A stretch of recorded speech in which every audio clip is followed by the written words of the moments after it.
I was really curious to see if the Test Studio door seal kit would actually do anything. So here's a road test before the install.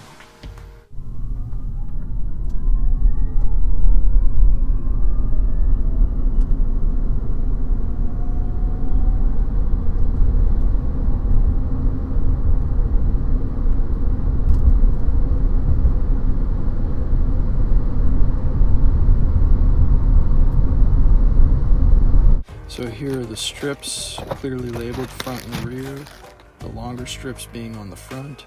I'm just cleaning the panel off with the provided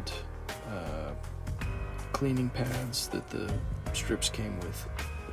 You gotta let them dry for 5 minutes after cleaning, so I sped up the video. Now you can see I'm just going down and installing.